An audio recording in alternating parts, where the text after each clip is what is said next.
Hey ballers, welcome to If These Balls Could Talk. Am I too loud? Now you're slightly too loud. We'll get it right Listen, Sunday. you got to restart anyway because our producer forgot one. We're not recording thing. right now, are we? No, we're not.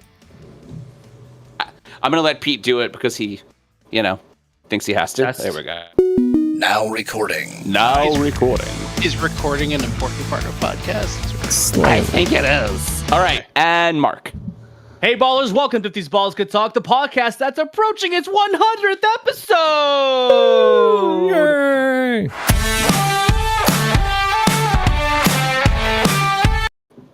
This is Gotta Mark love along that with so John much. and our producer Pete, and we're about to discuss the latest in sports tech and pop culture. Heavy tech today.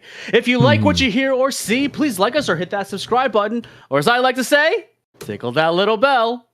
Oh, yeah. We would gross, like to Pete. welcome back to the podcast Mr. James William Smart. What's going on, Will?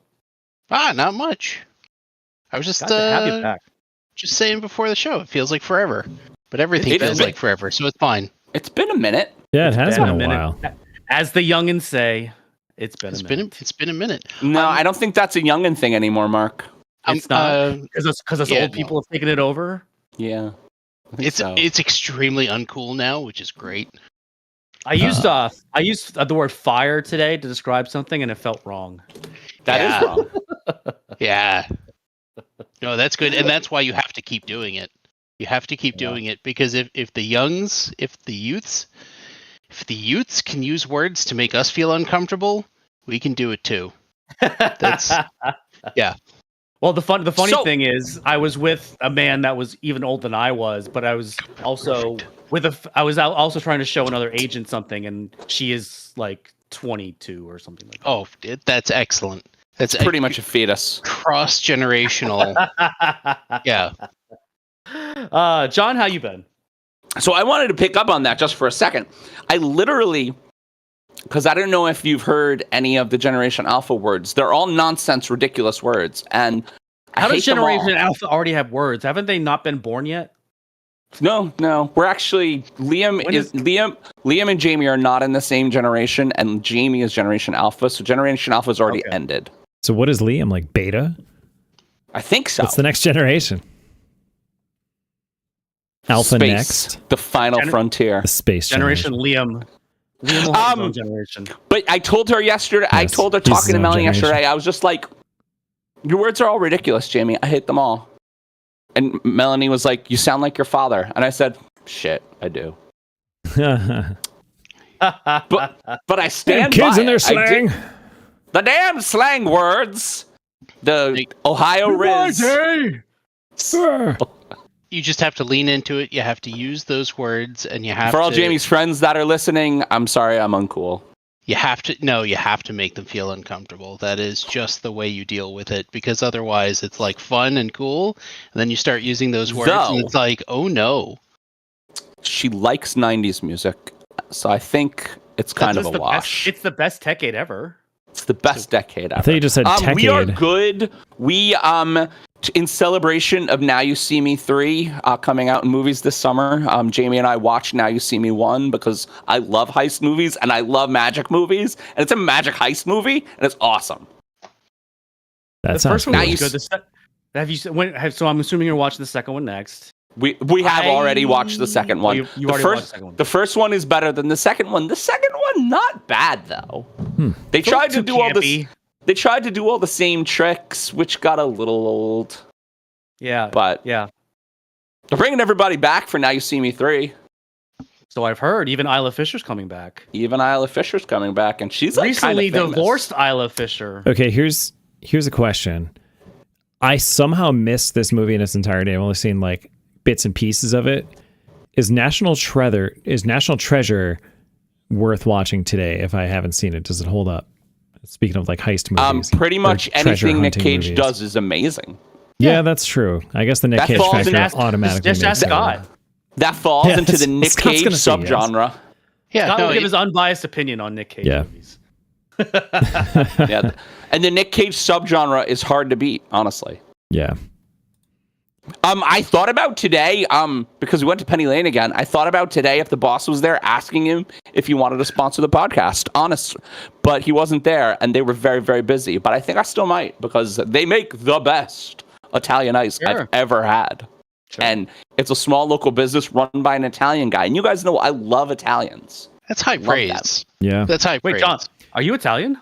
Yes. You also you can tell by my hand doing this. You especially love Italians running businesses that you can. Oh my God, Italians running businesses! Because you just yell at them supporting other Italians. Even better. Yeah, he's from New York City, an Italian from New York City running a business that I like. Because then you just talk loud and wave arms and limbs at each other, and it's great. Yeah, just like Peter Griffin, we do the bippity boppity talk. Yeah, bippity boppity. It's okay because John's Italian. Happy Juneteenth, everyone. I had the day off, and I didn't really do much. I wasn't doing anything. I got Hogwarts Legacy for $17 because I refused to pay $70 for a game, and so I got it for $17. So I was playing that. The girls woke up, and Melanie was like, "Hey, you want to go see Liam?" And I was like, hell yeah, I want to go see Liam. So we hung out with Liam all day, and then we came home. We brought Jamie to therapy. We got ice cream. We watched a movie, and here we are. So it was a good week. How about you, Mark? Time is just a blur now. What did I do? How many houses did you sell? I don't even know. I mean, I got a decent amount pending right now. This is usually the busy time where everything is just moving very, very rapidly, and it's very hard to control. Like, unless you're organized or you just screwed up in the head like I am, it's very hard to keep. It's very hard to keep track of everything. You got a lot of balls in the air, but thankfully, things just happen. What does Rudy say? It all works out in the end. Mm. It all works out. I'm doing this podcast. You're definitely experienced in handling a lot of balls. Hey. Peach is so funny. Sometimes. I have my moments. I'm very proud of myself for getting the soundboard right this time. There you go. And not having to wait out. And not having to wait like 10 seconds. It's like, wait, where's the soundboard? Wait, the timing was so good. And then you were like, I used the soundboard, everybody. We got to get this one day. If only those went into an extra track that Craig recorded. Right. I know. Craig. Yeah. Listen up. I only add the ones I agree with. Talk to the Pete, how about you? How are you doing? I've been pretty good. So I have a cute story that I'm going to save, actually, to go into my segment to intro that. But other stuff that's happened, so I'm teasing that one. But other stuff that's happened, my car needed an inspection. And, of course, right as I'm about to make an appointment to go in, check engine light goes on. So that was a fun $785 Pete, isn't your car like 100? Isn't your car like 100 years old? It's getting there. I mean, it's over 213,000 miles. Still going. It's had one tune-up in that time. That was at about 200,000 miles because one of the cylinders literally broke in the engine. Because it was at 200,000 miles. Runs still. So it has a brand new engine. So that's great. Not a brand new. Just two of the cylinders are new. If you just keep putting new engines and new tires in a car, can it last forever? If you also keep putting new metal frames, to replace the rusted parts, then yes. Hey Pete, by the way, you have the yeet counter on. I just turned it off. I just noticed that too. Okay. I mean, it's fine. Yeet. I'm not counting for this show. Do it. It's only we won't. It's silly. Only on special occasions. Anyway, so we got that all done. Work has been kind of interesting because we are right in the middle of a giant construction zone. They are rebuilding the entire HVAC in the whole building. They've moved the kitchen from one room to another. What used to be a subletted photography studio for a guy is now our space. That's the new rec room, kitchen, or new dining area, workout gym area. It's a big room. They're also going to add 2 new bathrooms, so we'll have 4 total in the building. And then 2 new offices. One of them is going to be mine. So it's exciting. Big overhaul. All the new all the exteriors getting an overhaul too. All new siding, framings, new roof, new flashing, all that stuff. So it's going to look like a nice modern overhaul to the building. That's great. Yeah. These improvements are is your big boss doing them, or it was Yeah, like, no, Craig whoever owns the building. landlord? My boss owns the building. He owns the building. Okay. Owns the building, and he's very nervous. He's like, "This is a huge loan." I mean, you got to invest in a downturn. That's good business. Yeah, and I mean VFX, cross your fingers. It's back on the upswing now. Like it's mostly rebounded now from all the SAG-AFTRA strikes because, as you know, like when those things happen, the fallout of that takes a while to get down the chain, right? So like, and of course it affects like the writer strike that affected the very beginning, the pre-production stuff, then the actors strike. So then production stuff started getting delayed after that, like big time. But then it's like, okay, that stuff takes months and months to shoot. And then you get into post-production, you get into pulling color houses. Didn't the all last that stuff, and then strike kill Branch? Like, I mean, Branch being poorly run, but didn't the last strike, was that the final nail? No, COVID killed Shade VFX, which owns Branch. Tomatoes.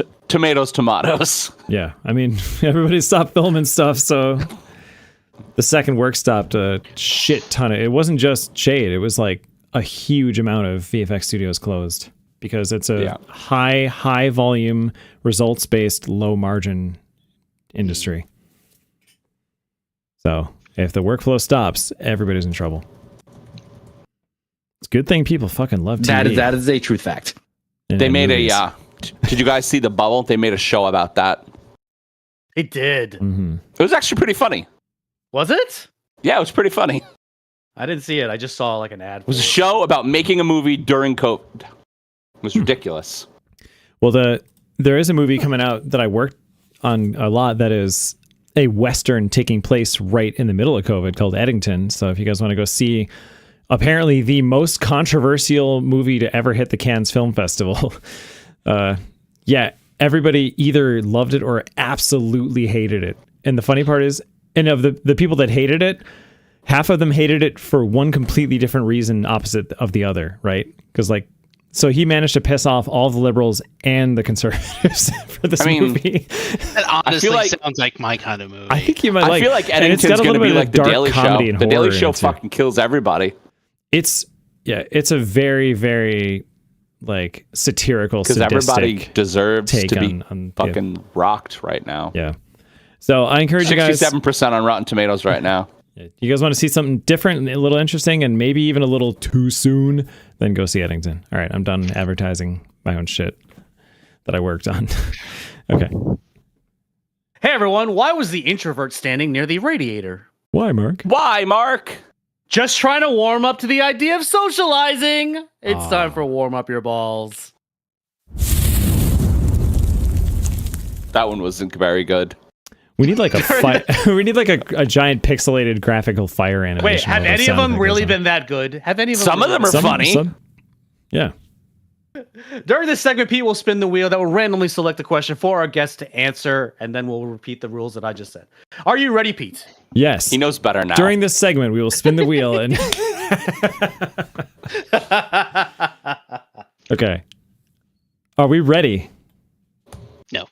What? Oh, yes. Yes. Well, ready or not, here we go, Will. Do you prefer watching the sunrise or the sunset?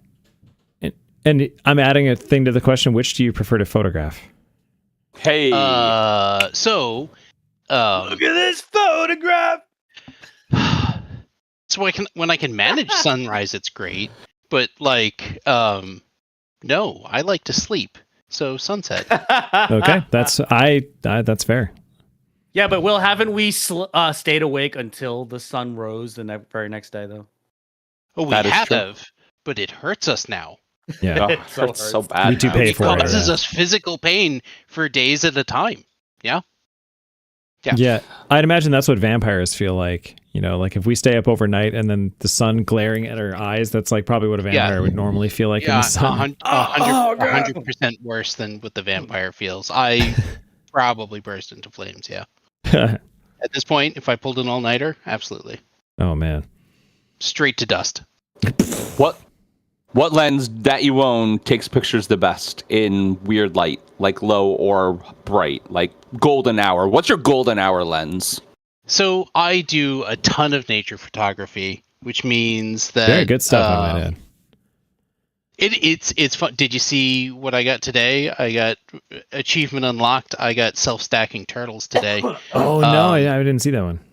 But I think possibly my favorite photograph ever is of a heron, right, which is a very large bird, and it's sort of gliding over the sand dunes, and it's pooping. And I don't know if you've ever seen a large bird poop in flight, but it's like a sort of helical spiral coming out of the heron, and it's just so elegant and graceful. So it's the only poop you would ever consider majestic.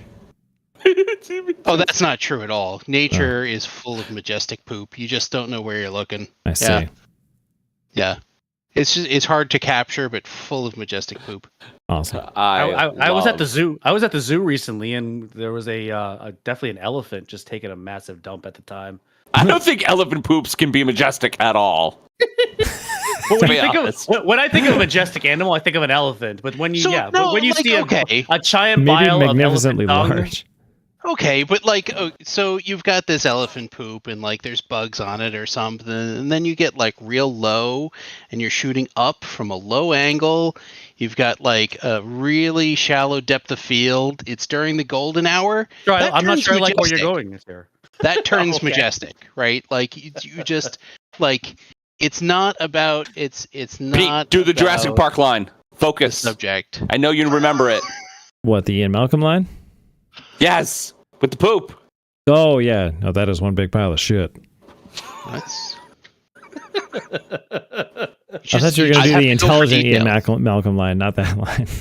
No, we're talking about big piles of shit. So, all right, Yeah, I think apropos. we have taken this to its limit. I think we need a new question. We pivoted from sunset to animal shit. Awesome. Big Okay. animal shit. I mean, All right. what else would this show do? In all seriousness, I don't know. All right. Will, sometimes the show should be called "If These Balls Could Tangent." Will, what is your favorite mom/dad joke? Oh no! Oh, I'm completely unprepared here. This seems like a oddball question. I'm like That question was really meant for someone else, but Oh, do you want me to re-spin the wheel? That's fine. not necessarily. I mean, can we? I mean, my favorite, one of my favorite. It's kind of like a mom-dad joke, but it's also a pickup line. Oh, So What? you go up to a girl. What? You go up to a girl and you say, I think you've already lost me. how much does a polar bear weigh? Enough to break the ice, and then you like talk to her. womp womp. and that's a pickup line. That's like a dad joke pickup line. So that's if the person you're talking with has a generational gap. Sure. Yeah, and you could even use that to preface this very segment on the show. There's other times where you actually have some ice and you throw it down on the ground, and that's what you say enough to break the ice. All right. You tend to get kicked out of places when you do that, though. Yeah, that was like, yeah. All right. Yeah. All right. Anybody else? All right, I think we're done. So- rapidly. We'll do Clear. two more other No, questions. I had to look it up. Research AI to it up. the AI to the rescue. Your mama's so hairy when she goes to the beach, people try to push her back into the ocean. Oh, like That's your not- mama that- jokes? Those That's Your are mama's mama so jokes. slow. Your mama's so slow. It takes her 8 hours to watch 60 Minutes. No, these I've aren't heard your that. mama I think jokes. These John are supposed to be misunderstood like the question. corny jokes. These are supposed to be the corniest Like jokes. dad jokes. All right, John. And I have a dad joke. I have a dad joke that I love that I Okay. say all the time. Go ahead, I'm trying say to it, tell say them it. dad jokes. Magician was walking down. What did the magician walking down the street say when he turned into a bar? There it is. What's that? What? Ouch. Yeah. Oh. That reminds me of another dad joke of mine. Like, two guys walked into a bar, the third guy ducked. Classic. Classic. That is a All good right. one. All right, next question. What is your favorite Psycho baby. What's your favorite type of dessert? Ooh. Ooh. Ice cream based products. Hard to Anything. go wrong anything. with that, yeah. in the ice What cream kind- range. What kind of The- ice cream? Yeah, any Ice cream particular spectrum. favorite flavor of ice cream? If we're gonna do like the go-to, we're looking at like vanilla soft serve. Wow, Vanilla okay. soft serve. Keeping it, There's keeping nothing it wrong classic. with a good okay. vanilla. Straight If up. it's Do you guys really have good, milk? yeah. Do you guys have like seasonal milk bars in Long Island? Those things that open in the summer that serve soft serve that like drive up to. That's called a milk bar. I did not know it was called that. I've never heard it called a milk bar before. Yeah, I think you're making that up. And also, I live in a tourist town, so everywhere sells ice cream. Yeah. No, because like the place by Jeffem's house. Hey, Jeffem. You have like the dip soft serve. That's like, and the ice creams are like that tall. Like you get like orange hard chocolate material on it.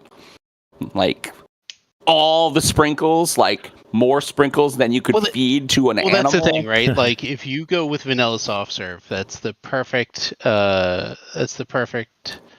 palette for you to just like whatever you're in the mood for. You can So it's a support it sprinkle delivery system. not necessarily sprinkles, right? You got this whole syrup route. You get fruits, you get chocolates, you get just like whatever shit you want to dump on top. It's There's the dips all too, purpose. right? You can like dip in like the peanut butter or caramel or whatever. Sure. Yeah. I Any remember of doing that. that It all just works. Yeah. Mark, have you ever had cannoli dip? No, but it sounds like I should. Like you dip soft So serve they- in a cannoli dip? No. They Oh. take the cannoli cream, like the cheese, the cheese-based cannoli cream. They put it in a container, and then they have cannoli chips, which are like, it's like a deconstructed cannoli, and you dip it. So you dip a cannoli into cannoli dip, and you eat it. It's amazing. It sounds amazing. It's amazing. And does cannolis sound are probably good. my go-to dessert, by the way. Just that's where I was getting. That's pretty good. Totally fair. I think I gotta agree with Will on the ice cream one. That's one of my favorites. And mint chip, cookie dough, and there's a Stewart's one called Brouhaha that I've really fallen in love with. It's coffee with these like dark chocolate chips in it. Coffee ice cream, Stewart's super makes- good. Stewart's makes good ass It's ice really cream. good quality. By the way, Sounds Stewart's, you could host sponsor us too if you'd like. Yes. Huh. Anytime. I'm personally a big tiramisu fan. Love me a good okay. tiramisu and cheesecake. Yeah. Love What me kind a of cheesecake? You know, there is a white chocolate raspberry truffle cheesecake that I've had a few times from multiple places. Sounds amazing. That I love it. So okay, Love it. I'm leading you a direction. Do you like a cream cheese based cheesecake? Yes. So you like New York style cheesecake? Great, awesome. Yes. I think that's got to be the way to go. Yeah. I'm sorry. Was there another option? Right. Yeah, what is the other so option exactly? Italian style cheesecake is ricotta cheese based. So if you've ever had an Italian style cheesecake, which is also cream cheese. really excellent. No, ricotta, literally Still ricotta. good? So cream cheese or ricotta. It's so good. It's so good. Interesting. Yeah. Actually, I should have answered ice cream or like known that I would answer ice cream too. Steph, for Father's Day, Liam and Steph team have got me a Daddy's ice cream cup, and it's a giant like bowl mug cup thing, and it's got a spoon shaped like a shovel, and it We says have Dad's many ice cream friends who shovel. are obsessed with ice cream. It's good stuff, For man. good reason. I mean, Yeah. we're Americans. What American's not obsessed with ice cream? Exactly. But like Pete, Jeff, and Dana really like ice cream. Hey guys, For sure. All right, one more question. I mean we're at time, but one more question. Well, because what is your hype up song? Is this from last week? I Yes, changed. Or you 2 did- weeks you ago? did use that one last week. Some of I these forgot to questions are delete probably it. from I multiple think I weeks forgot to ago. delete it. I Okay. don't Mark have a hype definitely- song. Mark definitely gave me a new wheel, and I definitely put it up. And I hit Control F5. But Mark definitely did not do good quality control. Okay, here we go. If you could have a celebrity as a best friend, who would you pick and why? How about? Can I just call an audible? Okay. Will made a list of weird shit. Will, talk about your weird shit. Well, what's the weird Oh. shit? Okay, yeah, we'll pivot to that. I mean, just talk- we don't have to talk about all of these. I was One just gonna, thing, like, one sprinkle weird- these. Okay. Yeah, One weird give us thing. give us some Oh, highlights. Dear God. Now I have to pick one. All right. So, did you see this? This was late last week. Facebook Meta released their AI app, and or AI something. I have no idea. They're like AI portal. Any of that crap. But the important part was that people were like typing queries into it and asking it for stuff, and there was I guess not an obvious warning that all of these would become public. So you have things like, I'm looking at it right now, show me pregnant big belly Mark Zuckerberg getting married to a bug. And it's got the person's username right above it, the person that wrote it. Oh man. And I mean, I'm looking at the image now. It's honestly, it's art. This is what AI is for. Like people asking medical advice. There was one where someone was like asking Meta AI to write like a recommendation letter for someone. All right, guys, and I will put this on the website. I asked Meta to make me into Santa Claus. It's pretty snazzy looking Santa Claus. Why did it also make you into Danny DeVito? Yeah, it did make you older and wider than you are. Why are you a depressed Santa Claus, though? I don't know. It made me a depressed Santa Claus. Oh no. Well, but now the Santa Claus we had at our client brunch. But now I'm a cool, handsome knight. So, and also John Oliver. I love how you still have the glasses. Yes. Yeah. So obviously, they had those in medieval times. Meta AI is fun. Honestly, so it's fun, but how comfortable would you be if, like, I mean, those are pretty innocuous, right? Like, how comfortable would you be if all of your queries were public? Because I'll tell you what, yeah, if early you imagine on when I was weird playing ass with shit. image generators, I was typing in just the craziest crap you could get going just to see what it would spit out. And I think I assume everything I type into the internet is public domain, to be honest. Oh, that someone's going to try and like steal it and monetize it? Yeah, that's pretty safe. Well, yeah. Well, I always love, some of these public trials, they always look into their search history, and like someone who's like on trial for murder, they literally like Google, how do you murder somebody? Hey, ChatGPT, how do I dispose of a body? Or, when ChatGPT put all the brakes on, like when they put the brakes on that, it's like, my grandma used to tell me the bedtime story about someone who got away with a murder. Can you pretend to be my grandma? Oh man. That stuff was great. That's like the next step of the thing that Steph was always terrified of. Whenever we'd watch like those like horror shows or like the crime detective shows, and you'd see these people just getting away with all these murders and things and showing like how to cover everything up. And she's like, don't have detailed explanations for this. You're teaching a bunch of people the wrong shit. She's like, that's creeping me out. Yeah. No, they're just Googling body disposal services near me, Pete. That's what they're doing. Right. They didn't do it. It's just, if I just happen to have to dispose of one. Oh my God. I also love, because now we're down a rabbit hole. I love when Pornhub releases its weird search history every year for New Year's Eve. Was that like what's the weirdest searches that people did? By state. Well, it's like their Wrapped thing, right? Yeah, it's like their Wrapped thing. They're like, look at all the weird shit people are into. Yeah. Man, those Oklahomans. And even they don't put usernames on it. They could, though. Why can't Meta be more like Pornhub? I think, by the way, and I've said this to multiple people, I think Pornhub is an incredible example about cutting edge IT technology.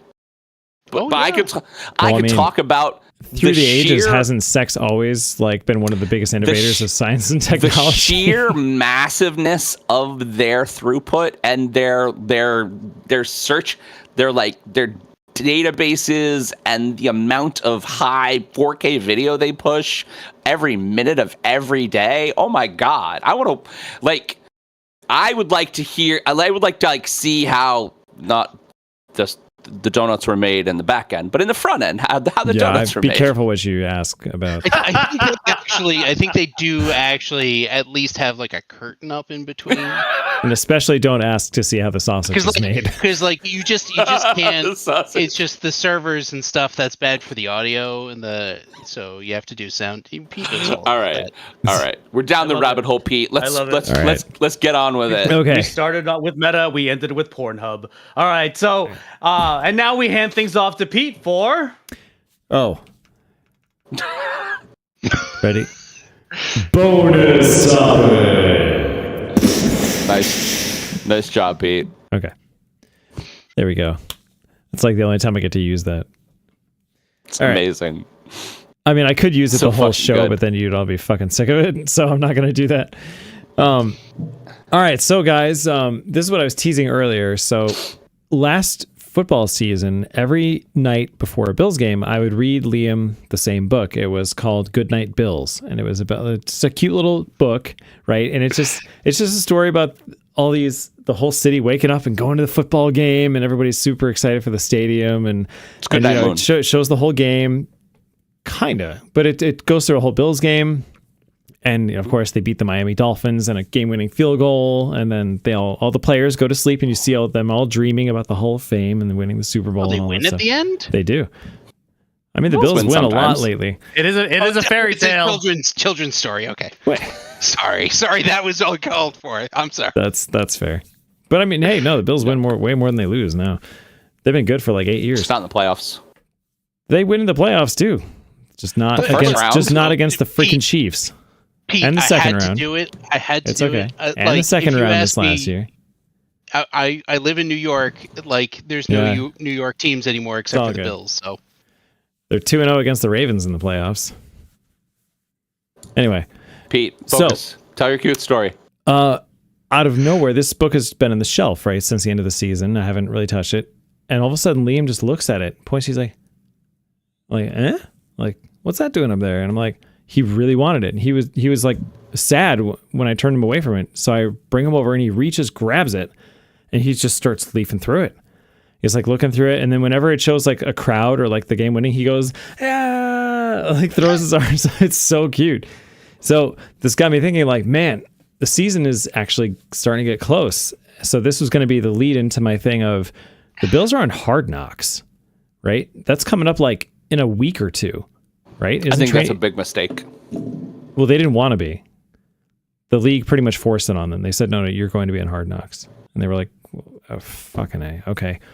So they literally changed the rules that they had to get them on, because it was, you normally couldn't go on if you had just been in the playoffs the previous year or something like that. So they waived that to get the Bills. There's a whole on bunch of Hard rules. We Knocks. covered it on the show like 2 years ago. So I was going to ask, since I haven't really watched it, like, are there any big, like what are the biggest highlights or like things from Hard Knocks? We may have even covered this before, but should So I be last prepared? year- Like, were there some fantastic things that I missed? Like, I remember watching one where like they just showed JJ Watt kicking the shit out of like a tackle dummy one time, and he was just relentless. Even it was like everybody went home, the lights were off, and he's still out there like going ham on this dummy. Last offseason on Hard Knocks, Joe Shoheen was positive that Saquon Barkley was washed up.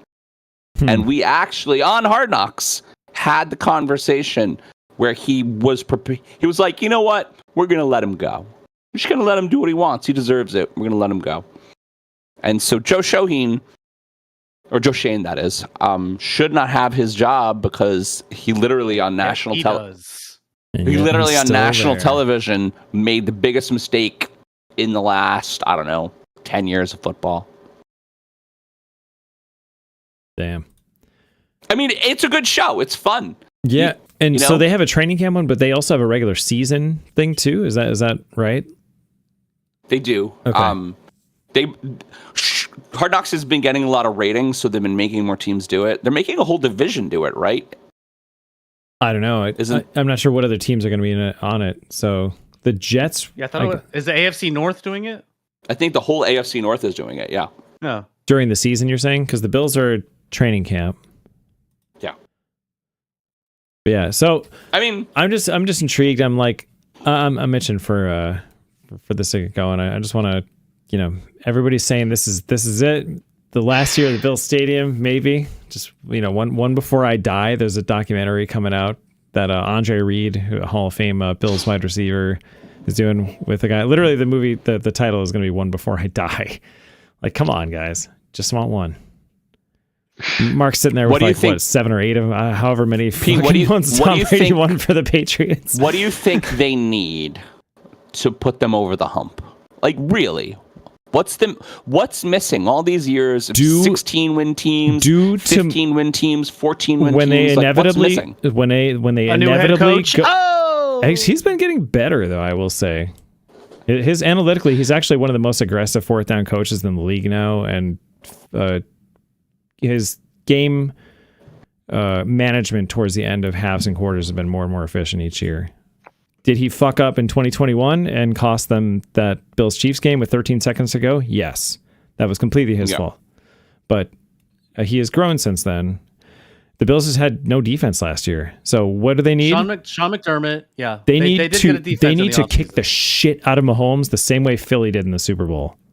Like with their front four and just make his life miserable. Because inevitably they're going to play the Chiefs in the playoffs. Your defense is not the Philly defense. Well, do you see how many new positions they got this year? They flooded the team with defense. All their high draft picks were defense. The first 5 picks in the draft were defense. He also picked up 87-year-old Joey Bosa. Yes. He's only hurt again. He's only 82. And it's a minor injury. He is hurt again because he's always hurt. No, but they also have Michael Hoyt. They have a few other. Sean McDermott, by the way, I believe he is the NFL's version of Tom Thibodeau. He's going to get the team far, but he's not going to get him over the top. High floor, low ceiling. Yeah, that makes sense. Actually, that makes a lot of sense. Honestly, I've asked him this question, and Tim says it's hard for defense. McDermott is the problem. I fully agreed with Tim for years in that. I feel like he is getting better. Is he good enough yet, though? I don't know. He's not like a McVay. He's not an Andy Reid. I mean, no one's an Andy Reid. And I mean, he's not as a Yankee fan. That's like in a very similar situation. I think that Josh Allen is as generational as Aaron Judge. I do. I mean, you could probably make a case that Josh Allen is the best quarterback in football the last 5 years, right? The last 2, I would argue. I mean, but I wouldn't necessarily call him generational. And no, I actually wouldn't call him the best quarterback in the last 2 years either. I think Lamar Jackson has actually been better than him. I mean, Josh has better stats, right? We just talked about this a little while ago. But anyway, what I'm saying is I would hate to be a Bills fan and miss a Super Bowl with Josh Allen because you don't get a AAA quarterback all the time. Yeah. Sometimes you have bad quarterbacks. Yeah. And to go through Josh's whole career, and I mean, Josh isn't old, but he's not young anymore either. To go through Josh's whole career and not get one would be sad. Yeah. It's like say the same thing about Connor McDavid. Connor McDavid is going to be potentially going to be that guy, not win a Stanley Cup. Yeah, I know. That was sad. Mark, though, Lamar Jackson is awesome, but he had 9 Pro Bowlers on his team, and most of those were on offense last season, and a bunch the year before. The Bills had. That's probably true. Probably true. Had Josh Allen. Listen, I'm not saying Josh Allen isn't superhuman, but if I were to pick a quarterback in today, I don't think Josh Allen would be my first pick. I think Lamar would. I mean, you can't go wrong with either of the two. The football writers of America disagree with you. Was it Sam Monson had Josh 1, Mahomes they always know what's up. 2, they always Lamar know what's 3. up. And then I think the other guy on that podcast had Mahomes as 1. They think that he's going to make a comeback this year. So we'll see. No, anyway, they're going to be bad. Enough about this. I think we should probably move on with the show, right? Fucking Chiefs. Yeah, we should probably start. We should probably move on. We would like to thank one of this week's fake sponsors, KeyFlick, the Bluetooth key finder that also shames you when you forget them. KeyFlick. Lose your keys, lose your dignity. I love the voice that you have these commercials on right now, like snarky, it's my funny. radio ad voice. It's good, but it's like snarky radio ad voice. You've trained your LLM to give you like ridiculous commercials. I love them right now. Amazing. All right, everyone, shall we kick off this shindig? Let's do it. The theme of these next topic songs is 2004. Let's do it, Marcapella. With the thought of your sports, I'm on a ride. First topic, I'm slipping under the taste of a podcast paradise. I'm addicted to you, don't you know the first topic? So I have a very serious question before the first topic. Okay. When do you think you're going to get a DMCA strike on YouTube because Mark is just too close to the original? We get strikes all the time, not for Mark's songs though. No, we got good, some man. random ones from like even it's supposed to be royalty free stuff. We got marks on. We're probably gonna get a strike on this one because I had the Hard Knocks website up for a couple minutes on the in the background there to talk about. I changed some of the notes, Will, ever so slightly, so that we're not Karaoke's okay, man. Cover bands are all over the place. There's like professional cover bands. I'm just messing. So, with it. without a doubt, the most fascinating thing in baseball right now is Shohei Ohtani. I specifically remember while wandering the streets of downtown Cincinnati, what up, Lil, that two random teenagers were just discussing Shohei in Cincinnati. He is the kind of player that most teams have wet dreams about since he can excel both on the mound and at the plate. But That's his second Tommy John surgery back in September of 2023 sidelined him from hurling 60 feet 6 inches until this very week when he threw one inning against the San Diego Padres. He's slated to pitch again this coming Sunday against the Washington Nationals. So everyone, do we feel that the Dodgers are possibly acting too quickly with Shohei returning to pitching? I mean, they paid him like $1 billion. And they paid him $1 billion with the thought that he'd be a pitcher. So I thought it was actually sooner than September 23. So the normal recovery time for Tommy John is 12 to 18 months. So we're in that gap. But I mean, as we've definitely discussed on this very podcast with Jeffem. Hey, Jeffem, again, another mention of Jeffem. It takes usually about 2 years to actually get your shit back when you're pitching. I can imagine that. Now, granted, he only pitched one inning, and he's been doing simulated games before that. I don't know. The fact that he's had 2 Tommy John surgeries, it almost makes me feel like I don't know. Have we ever heard of anyone having 3 Tommy John surgeries? I mean, where do you get the ligaments from? Yeah, I know. He's just going to start running out of ligaments. We talked about this in a previous episode. You could probably do a cadaver, but then it's like, what if the cadaver was evil? Would that make your tendon evil? Better. Yeah. No, I think that's what you want. I think you want ghost tendon. Evil ghost tendon? Yeah. No. Well, I mean, it kind of doesn't matter. Gives your pitch a bad pitch is a bad. It really just matters that you have to negotiate with the ghost tendon. Mm-hmm. What if you get in an argument on the mound and the ghost is like, I don't want to throw this baseball? Mark, I mean, no, that's what it's. No, and you get into a fight and they just, right. No, that's how it works. Next thing you know, you're just yelling at your shoulder and ghost tendon activate. Yeah, and then just like rip. Yeah. Let's talk about it for a second, though, Mark. I mean, and I guess it was against the Padres, who are great, and the Dodgers did win. There's only one inning. And there was only one inning, but there was a run. Shohei Ohtani's ERA right now is 9 because that's how ERA works. He didn't strike anybody out. I mean, he didn't walk anybody, but he threw 28. I believe he got up to 100 on one of his pitches. I could be wrong. He threw 28 pitches, though. Yeah. I mean, that's a lot of pitches in one inning, right? It's a lot of pitches. I don't think he was that sharp. 2 hits, 1 run, 1 earned run. I mean, I don't know. Well, I mean, why would you start him and maybe not put him in a reliever role? Especially if you knew he was only going to throw 1 inning. Side note, can we? Okay, so Shohei, the National League has DH now, and Shohei is the DH when he plays offensive games. Yes. What happens when he pitches? Can he pitch as the DH? What's the rules? I don't even know. So yeah, you don't have to sub anything. I mean, a pitcher can still be DH or whatever like that. That's the rule. It's actually the Shohei Ohtani rule. The pitcher can be DH. That does not seem fair. If you have an offensive player who can also pitch, you don't have to take him out of the game to pitch him. That's wild.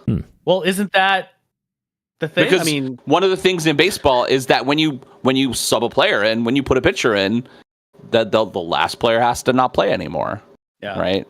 And then, like, if you change that pitcher out, okay, so like Shohei pitches this 1 inning, Does he get to, and then he stops, does he get to play offense the next inning? Yeah. That doesn't seem fair.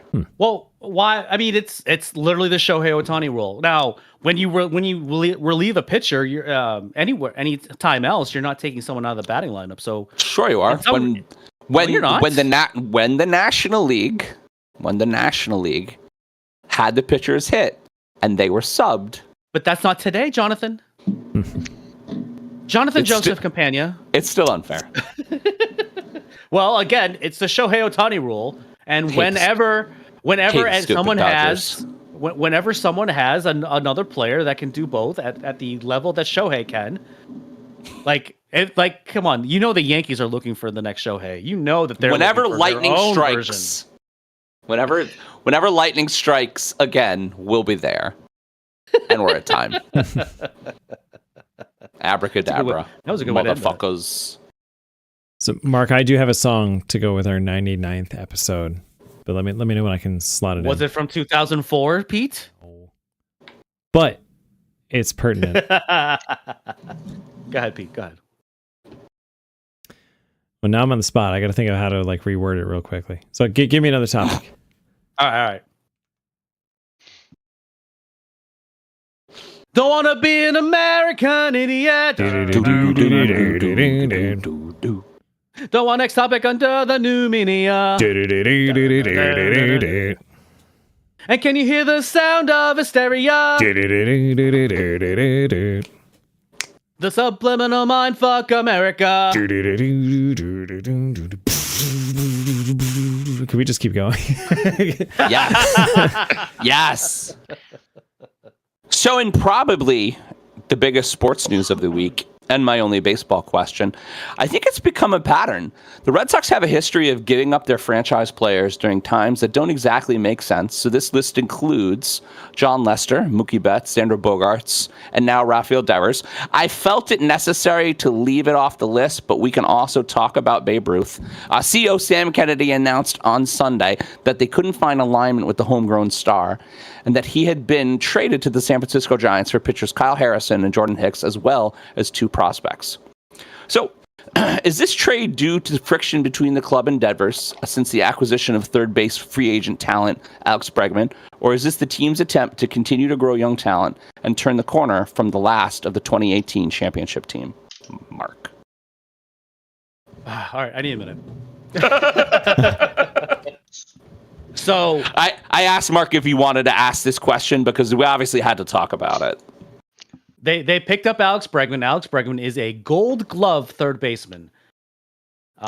Rafael Devers was the Red Sox third baseman for the last, 8-9 seasons. 2018. And while he is, okay, so 7 seasons. While he is a decent third baseman, he's not the best.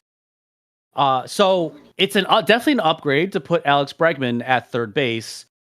And they went up to Devers and just said, I think we would like you to DH. And they did actually approach him about it. They wanted to talk to him about it because he is the superstar. They did sign him to that big contract after, they let Mookie walk. And they let Xander walk to sign these big deals. They finally decided maybe one of these homegrown players should be signed to this big deal. And it's like a $30 million contract, which today doesn't really seem all that bad. But back then when he signed it, it was a lot of money. And he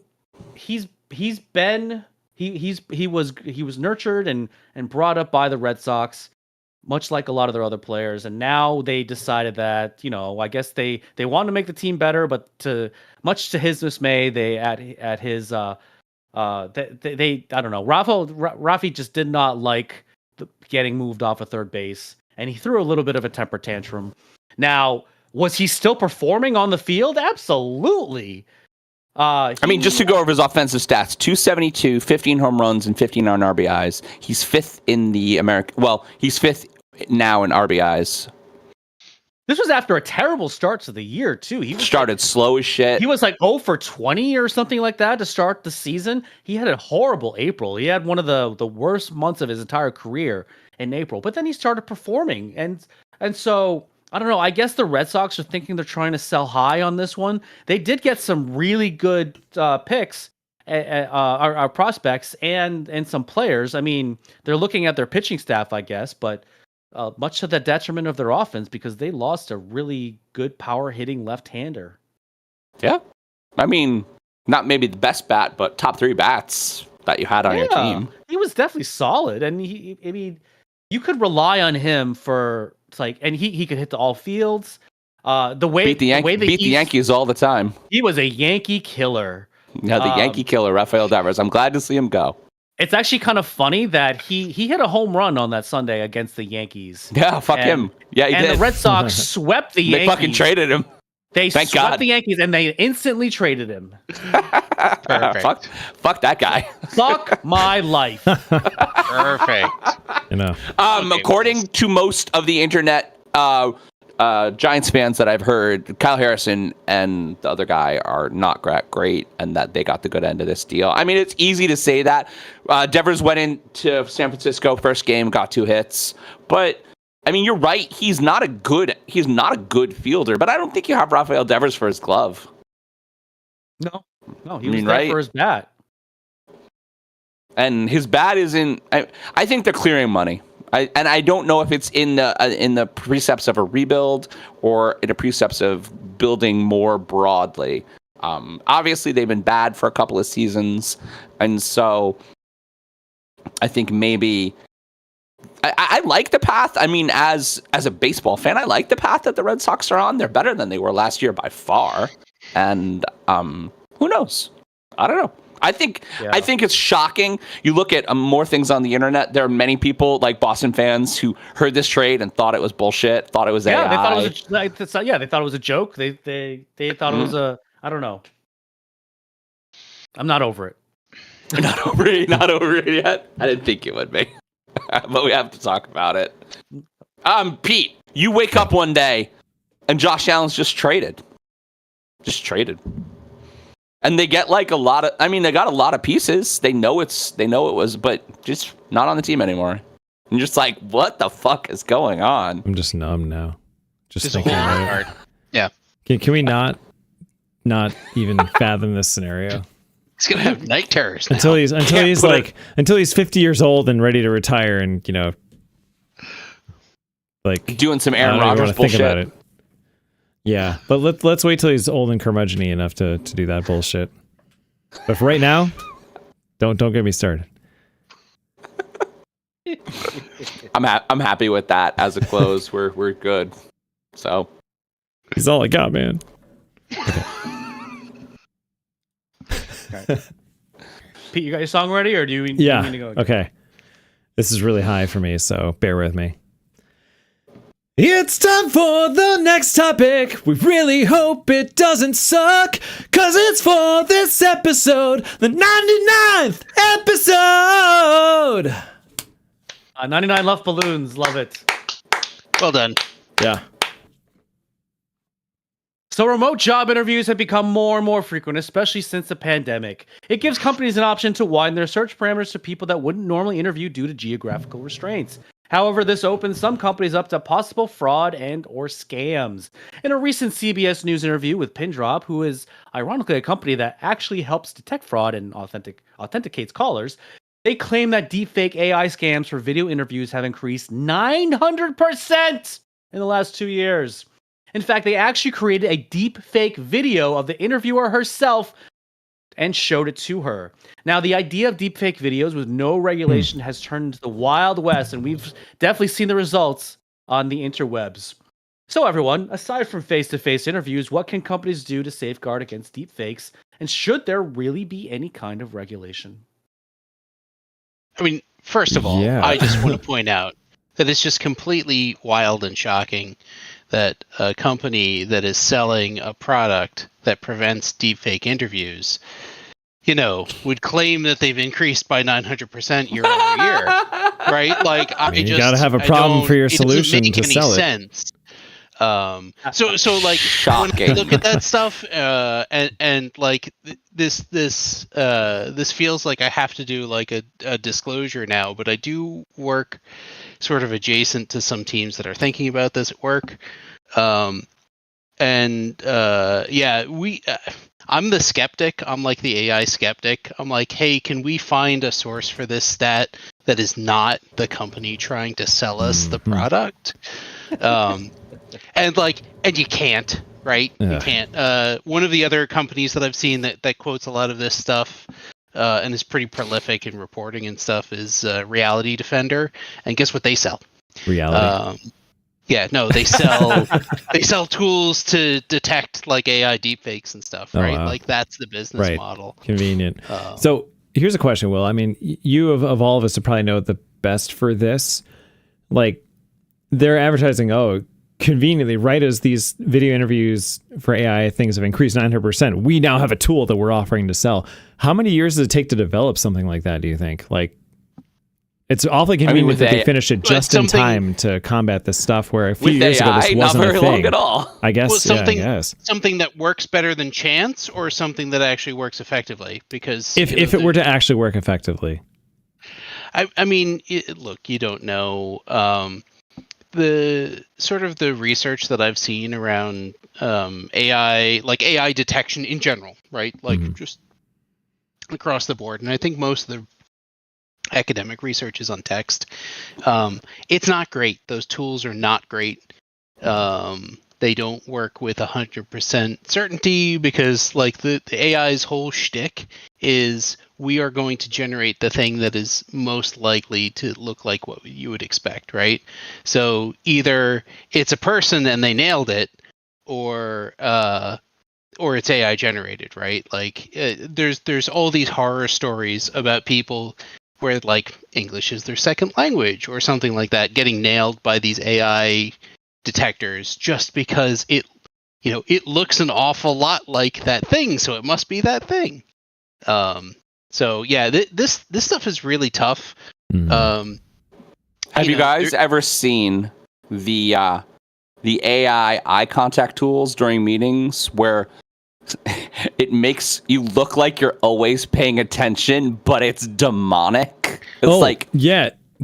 That's weird. I was talking to Will about getting the NVIDIA SDK stuff, so that's one of the things it does. So not only does it do a nice background blur, which I got to do, but it makes your eyes just always exactly in the camera, and it's creepy as hell. I tried it once, and it's weird. No one does that. It's not real. I know. Oh my god! Like those googly guy glasses, right? Like yeah. Same thing. Like, oh man, I would love. I should just turn that on someday and just see if you guys notice.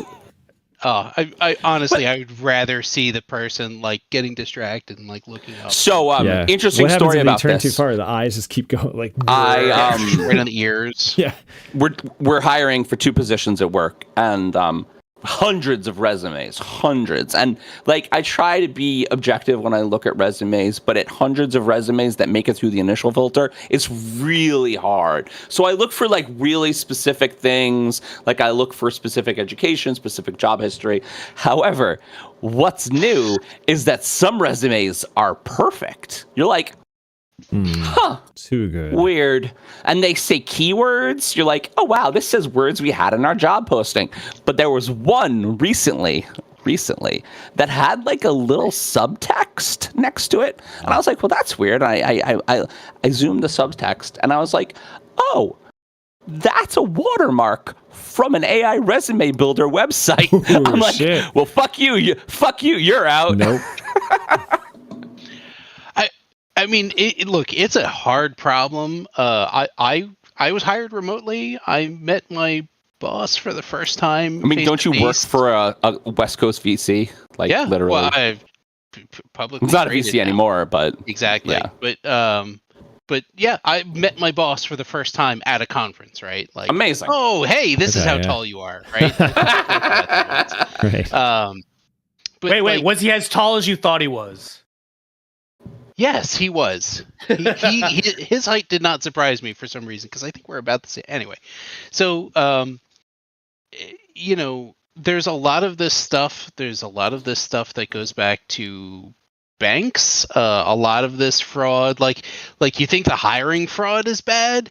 KYC, know your customer fraud, is bad. bad, right? Like that is the banks are complying with the legal requirement to know who the hell you are before you open an account, so you can't launder lots of money through the bank, right? Like that is part of their Um, That's a good point. like that fraud is already rampant. And like you can just go to Telegram and buy these videos, like pre-baked IDs, right? It doesn't even have to be deepfake. It's like pre-baked ID of someone taking their document and going like this, and then like looking up and down, like all the things that those apps tell you to do. But like it's nutty. And the solution that a lot of people are looking at is like government issued credentials and ways to sort of transmit those government issued credentials in a way that like I can, it's the equivalent of like handing John my ID except over the internet, right? Will, do you think passkeys are a solution? They are part of the solution there, maybe. We're not maybe sure yet. Maybe we pivot just a little, just a little bit of a pivot, and get to the next question. All right. That was very slick. It's good. I like this. Very slick. Well done. Segway! Somebody sing me a song. If I move, this could die. If I move, this could die. I want you for next topic.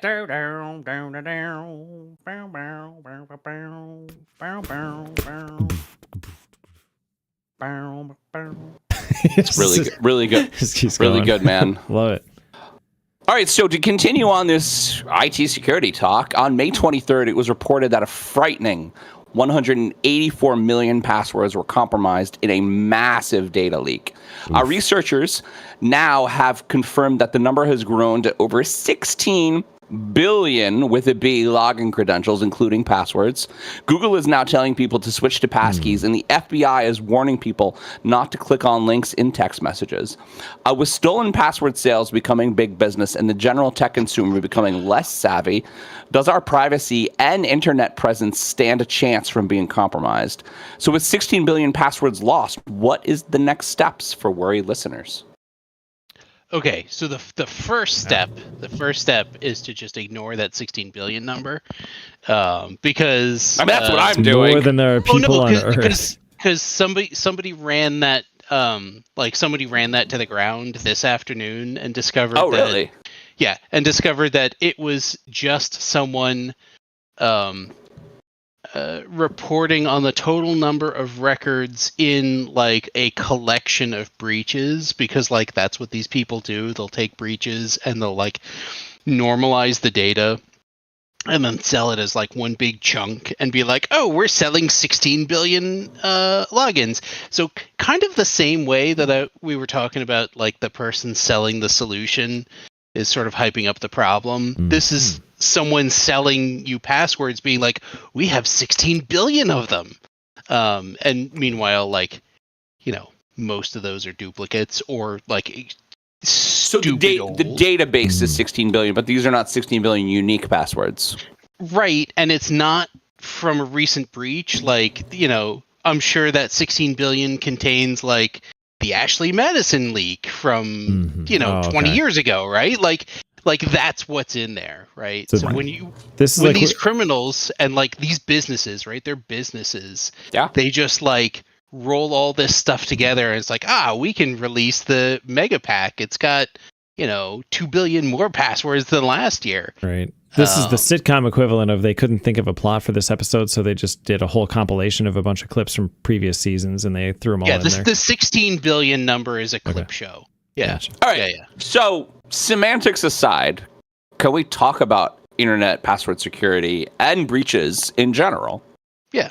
I mean, they happen a lot. Yeah, they happen a They do, lot. yes. They happen a lot. They're going to continue to happen. You, as the consumer, can't prevent it, right? Because you're giving this information to someone else and you're trusting that they protect it. And, it's this sort of asymmetric relationship because your password isn't as important to, I'm gonna say, like Joe's Fish Shack or whatever, as I love Joe's Fish Shack. right, but your password isn't as important to them as like your account is important to you, because like you save your credit card because you order from there. Actually, too much, Mark. We've been meaning, like, this didn't have to turn into an intervention, but I think it's gonna. No. Like, so like, it's this whole asymmetric relationship, right? And it's just like this stuff is gonna get out. Now, what happens, and I know this is a problem, so it's a bit of a leading question, but most people with 100 different places they put usernames and passwords into, most people are going to be using the same combinations. And so if your Joe's Fish Stack password gets breached and it happens to be your bank account username and password combination, how problematic is that? Which, Mark, we were going to talk to you about that too. So like the things that Mark should do. So like, I shouldn't use I shouldn't use the password 12345 for everything. That's the no. No. So like right after this episode airs, my luggage. Right. Go find yourself. Yes. Go find yourself a password manager. Right. That's like step zero. Step zero is to get a password manager that doesn't suck. I like Dashlane. Yeah, Dashlane is completely legit. I'm also going to mention 1Password, and I'm going to mention Apple, because Apple puts out a competent password manager. We use Keeper at work. I like so Keeper. Does Google. And the reason I'm mentioning Apple, Google, 1Password, and Dashlane, we'll get to a little bit later. But like, get yourself a good password. Throw the ball up. Yeah, we'll catch it later. I promise. But like, get yourself a good password manager, and like the good password managers, like you put your stuff in there, and they'll be like, "Hey, Mark, everyone knows 12345. That was in that 16 billion password breach. You should change it." Like, they'll just do that for you. Keeps track. Right? They keep track. They search the dark web, so you don't have to. Yeah, exactly. No, seriously, and it's like that's one of those things that actually isn't marketing bullshit. Like, they actually keep track of these things. They just go and they buy those. They call them breach corpus, right? Yep. And they do that. So get yourself a good password manager. Rotate the passwords, and then like once you've done that, then it's the whole you don't have to be faster than the bear. You just have to be faster than the other person thing kicks in, right? So like the next thing after that is man, it's what it is out there on the scary internet, right? So like whatever the site has, the best multi-factor that it offers, you just have to enable that. And like at the top, it's going to be passkeys or WebAuthn or security keys. It's all the same stuff under the covers. And then after that, it's like some people will say that like device push is pretty good after that. There's this like big section after passkeys that is everything that isn't SMS, and then there's SMS, right? That's text messaging. Yep. Well, the old text messaging. If everybody would update their iOS and Androids, we'd all be on RCS, right? Yeah, but those providers aren't, right? So I cannot, as a service provider, right? Like, no, it's not, because you shouldn't be using RCS either. Okay. Just don't do it. Just don't do it. It's giving your code to some third party that isn't you. Oh, I see what you're saying. Right. Don't for not use MFA, it to text, but just don't use it for this. your MFA. Right, okay. You should not be using text messaging in general. I have which heard is a good rule. Okay, yeah. When it comes to that, no way. Now, is there a degree of difference between, let's say, the highest form of security is passkey, but then just like an MFA program, and just for genericness, let's just say the Google one, right? Google Authenticator. Right. So like the apps that will display like a push notification or a code, they are like anything where you as a person have to make a decision and that computer's not making a decision for you. it's gonna open you up to social engineering, right? Mhm. So like copy this code and put it in this box. Well, someone can make a lookalike box, right? Or accept this push notification, right? Hit accept. Like, well, someone can figure out a way to generate that push that you weren't thinking about, right? So like all of that stuff is not what they call phishing resistant. So what you want to use is something that's phishing resistant, which is passkeys. And that's why I'm getting back to the password managers that I mentioned before, because they've all signed on to this thing called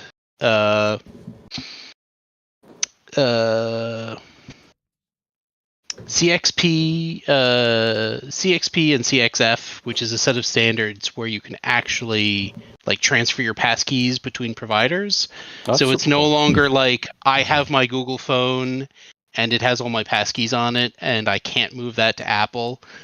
So like there is now Apple was first to market with this. They released it last week, but you can actually now, like, not just in theory, in practice, you can transfer your passkeys back and forth. So it's That's super cool. it's extremely cool. Yeah, and, I'm getting like, prompted with websites finally for passkeys. I literally just got one yesterday. I was just like, oh, yeah, I'll do that. There's pushing. There's like stuff in the standards to let you like automatically update it. Like the amount of work that is going into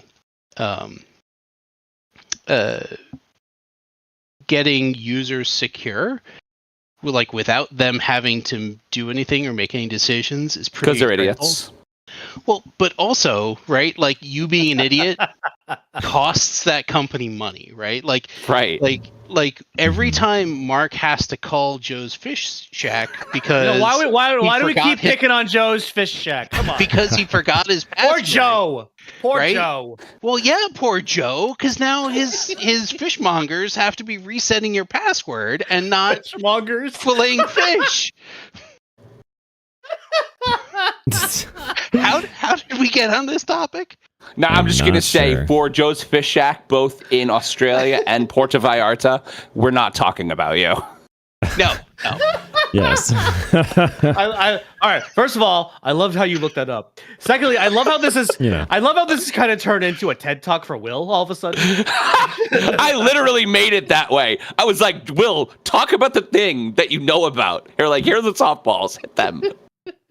Yeah, I mean, this feels a lot like work. But I saw a IT security based around password security. I was like, yeah, this is the question. By the way, we're at time, so let's move on. we're way past time. Anyway, we'd like to thank another fake sponsor, Bubbly Fizz Water, sparkling water with flavor names that mean nothing but taste amazing. Bubbly Fizz. Wait for it. Bubbly Fizz. Try Blue Static. It's us. What does blue static taste like? High five. It tastes like blue, Pete. It And tastes static? like blue. a little burning, It better be fizzy. It's like blue. Obviously, it's fizzy. like Pop Rocks. There you go. Well, somebody told me you had next topic, who looked like next topic that I had in February of last year. It's not confidential. It's got potential. A Russian around. Nice. Please tell me you have a song by Jet in there too. And if you don't, you have like one or two topics to come up with it. I don't know. I didn't. He has a didn't look list, up. Pete. I already have a list. Damn it. So Too many good songs Elon. in 2004. Elon Musk. Now, that name causes an instantaneous reaction for most people. He was known as the eccentric billionaire that was responsible for multiple companies, including PayPal, Tesla, and the former Twitter. Now, these days, he is a little bit more well known for the Department of Government Efficiency, or DOGE, and for also being a butt buddy of the current PUSA. But with Tesla sales down 30% in the first quarter this year, X valued at 71% less than when it was bought 3 years ago, and issues at SpaceX that include a recent explosion of one of its rockets during a routine test, Musk needed to step back from Doge and return his attention to his companies. And then we all remember the feud of the big, beautiful bill that Elon opposed.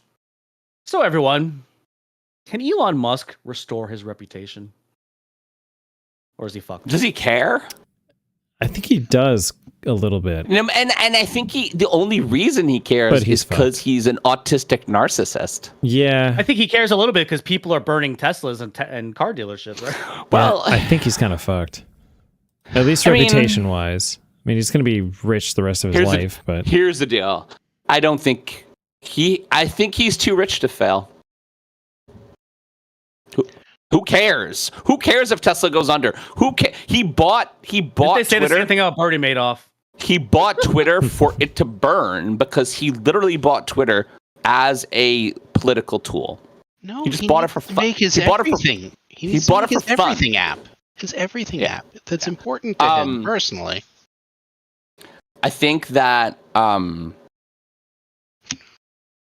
Elon Musk is a marketing ploy, right? Like Elon Musk has gotten away with A being marketing ploy. Oh no, I like that. He's a character. He's like Borat. He's like Borat. He's like a WWE wrestler now. right. He's just I got a think gimmick. that he finds himself in front of all of these really big movements. And I was even one of the people who are like, wow, he's really smart. He's the smartest person of our generation. But like, maybe he's not, right? Maybe he's not.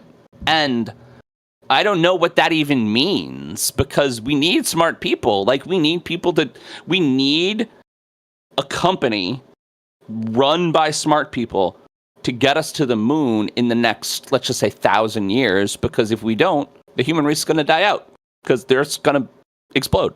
I mean, So- essentially. Did you see that Honda just did a rocket test for a rocket that they just sort of developed without making a big fuss out of it? That's amazing.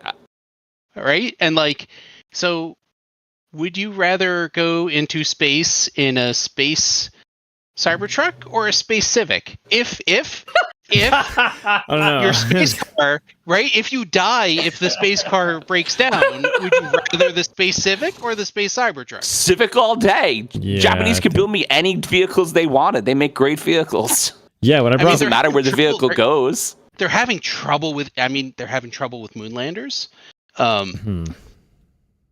It's fine. Well, just well- a lot of people are having trouble with that too. So. I mean, it's just like Well, I mean, and Musk hasn't tried. So. you could say that SpaceX privatized space travel, and they did. Lately, the rockets are exploding on the pad, on the launch privatized pad. space travel. However, how much of that is Elon Musk? I don't think is it any of him. That's probably not. It's his money. Probably not. Well, I no, mean, actually, his money. it's not even his money. It's the fucking government's money. Well, I mean, Somebody what's worth the- $360 billion and is still Well, getting he's most the of the one- funding he's the through one the that- government subsidies. yeah, Like, come on. he's the one that like put in a lot of initial investment into SpaceX. And So- I mean, Initially, maybe yeah. his hyper But, nerd come on. autistic brain helped come up with the idea of, well, you know, all the thrusters are so expensive. Why don't we just bring them back? Like that's 10 years ago. That's a ridiculous idea. Bring the thrusters back. Like who would have comprehended that that's what we're doing now? But I that's mean, what we're doing now. when and we that's first saw why that, SpaceX right? works. That was a big whoa moment, right? That's a big. You saw this rocket just It self-leveling. still is an It still issue. doesn't even look real. It's like they just self-level. doesn't and even they're look real. Lands in the Yeah, ocean sure. perfectly every time. My Yeah. God. Or lands back on the pad. One They of them don't did. blow even. up. They don't blow up. Right. I Well, mean, when they don't blow up, When they land don't blow real up, they well. just Yeah. one just blew up the other day. I mean, and I think that's the It's a very thing. big We have explosion. to. There is, and I think like there's a lot of things that are example of this. I've been pushing at work that AI is an example of this. There is a balancing point between innovation and ethics that we really have to be aware of. And I think that is applicable across the board because we can push bleeding edge innovation till we're blue in the face. And I think that's what we do as Americans. But is it always correct? Like, do we need a railgun on a battleship? No, but it's fucking cool. And we have one. Depends on who Like you ask, really. superheated We're metal Americans. shot We're at Americans. We want to 1,000 put a gun on everything. superheated metal that shoots intensely accurately at a jillion miles an hour. Yeah, fuck yeah, let's go. I'll take 3. Pete, how fast does a railgun shoot? Because I know you probably know. It's over 5,000 miles an hour, isn't it? Ah, it's so fucking fast. It's a giant hunk of mass that shoots at a ridiculously fast speed. Or like what is It it? might be faster than that. Isn't it like 5,000 meters a second? Which is What is it? it's really fast. God's anvil or Thor's hammer. They just drop metal from space to kill people. Yeah, rods from God. Rods from God. Oh my God. Rods What an from God. invention. Wow.